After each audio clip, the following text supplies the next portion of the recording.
নমস্কার। একটি ঝলমলে রোদের সাথে আপনাদের নতুন একটি ব্লগে স্বাগত। সেদিন চলে গেছিলাম আমি মাকে নিয়ে বিপত্তারিণী মন্দিরে মেয়ের নামে পুজো দিতে। অনেকদিন ধরেই প্ল্যান ছিল মেয়ের নামে পুজো দেবো, মা যা দেবে সেজন্যই চলে গেছিলাম বিকালবেলায় বিপত্তারিণী মন্দিরে পুজো দিতে।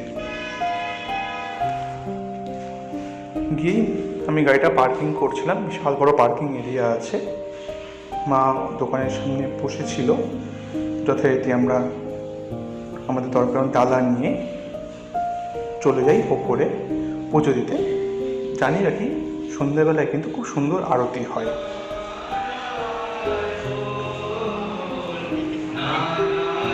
এটা আরতির সময়, এটা আরতি চলছিল এখন, তারই গান আপনারা শুনতে পাচ্ছেন। 5টা থেকে আরতি শুরু হয়, 1 ঘন্টা মতো আরতি হয় ওখানে। খুব সুন্দর ঠাকুরের গানও হয়, শুনতে খুবই ভালো লাগে। কিছুক্ষণ আমরাও বসেছিলাম মায়ে বসে, দুজনেই আরতি শুনছিলাম এবং পুরো গানগুলো খুব ভালো উপভোগ করছিলাম।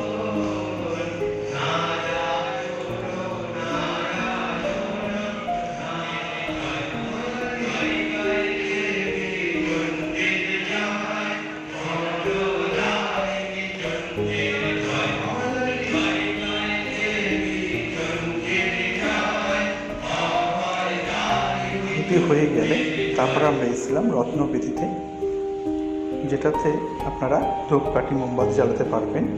নির্দিষ্ট একটি জায়গা করা আছে মন্দিরের একটি জায়গায়, যেখানে আপনারা ধূপকাঠি জ্বালাতে পারবেন। মাও জ্বালিয়েছিল এবং মাও আরতি করছিল তার নাতনির নামে এবং এই সবার নামে প্রার্থনা করছিল যাতে মা বিপত্তারিণী সবাইকে ভালো রাখেন।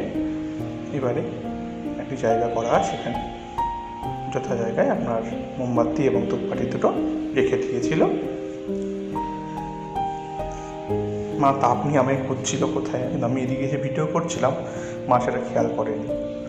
যাই হোক, সমস্ত কিছু শেষ করলাম, মার কাছে প্রার্থনা করলাম, মা সবাইকে ভালো রেখো, সুস্থ রেখো, সুন্দর রেখো।